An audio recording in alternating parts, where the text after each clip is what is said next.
ये जितने सूर्य आदि ग्रह हैं ये बड़े भयंकर होते हैं। ये जब अपने प्रतिकूल जगह पर होते हैं, जिसके ग्रह में, कुंडली में, नक्षत्र में, ये बड़ा भयंकर प्रभाव कर देते हैं।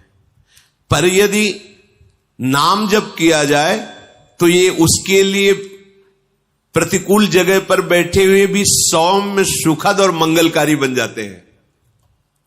महाप्रभु हरिवंश चंद्र जी ने कहा है, जो पे कृष्ण चरण मन अर्पित तो करिहें का नवग्रह रंक।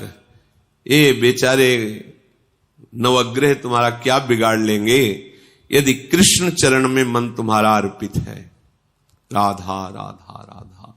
समझो, ये जितने ग्रह हैं बड़े भयंकर हैं। प्रतिकूल जगह पर बैठे हों तो बड़े बड़े को नष्ट कर देते हैं। पर कह रहे जो जप परायण है, नाम जप करता है, उसके लिए प्रतिकूल जगह पर बैठे हुए भी, बोले 7.5 शनिचर चल रहा है, वो वहां बैठा जरूर है, पर वो सौम्य होगा आपके लिए, सुखद होगा आपके लिए, मंगलकारी होगा। क्या? नाम जप। अगर भगवान की शरण में हो, भगवत सन्मुख हो, नाम जप कर रहे हो, तो कोई भी प्रतिकूल स्थान पर बैठा हुआ, विपरीत स्थान पर बैठा हुआ ग्रह आपका अनिष्ट नहीं कर सकता, और उल्टा वो आपको सुखद, सौम्य और मंगलकारी होगा। अब लोग इन सब के लिए बाहरी उपायों में भटकते हैं कि ऐसा है तो ऐसा कर ले। कुछ नहीं, नाम जप करो, इससे सब ठीक हो जाएगा। जो उपासक नाम जप करता है तो भयंकर रूप वाले, सूक्ष्म रूप रख के प्रवेश करने वाले, क्रूर कर्म कराने वाले, ये जो राक्षसी भाव है, ये उसके हृदय में प्रवेश नहीं करते, आक्रमण नहीं करते। सर्वे नानुगतम चैनम दारुणाहा पिसितासनाहा घोर रूपा महाकाया दर्शयंती दुजोत्तमम।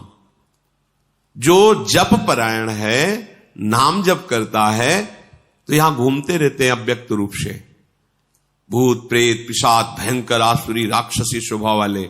जब आप अपवित्र हैं, भगवत विमुख हैं, देखो उनके कर्म कैसे थे। अरे यार, घोर राक्षस है, बिल्कुल दया नहीं आई, ऐसा कर दिया, तो उसके ऊपर आविष्ट हो गया। ये सूक्ष्म रूप से रहते हैं। जैसे किसी को भूत दिखाई थोड़ी देते हैं, पर आवेश हो जाता है, बोले मैं अमुक हूं, क्योंकि वो अपवित्र है, भगवत विमुख है, उसके लिए द्वार खुला है, उसको दंड देने के लिए उसके अंदर प्रवेश कर गया। भयंकर रूप वाले या सूक्ष्म रूप वाले या विशालकाय, क्रूर कर्मा, गलत कर्म कराने वाले, ये जो राक्षस हैं, जो आसुरी भाव हैं, ये जप परायण पर कभी आक्रमण नहीं कर सकते। इसलिए राधा राधा राधा, बड़ा भयंकर है संसार, तुम्हें समझ में नहीं आ रहा। राधा राधा राधा राधा।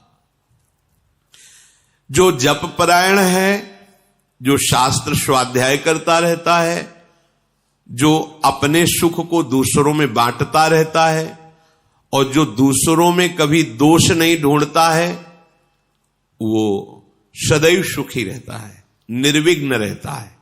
चलो इन आचरणों से सुखी तो चाहते हो।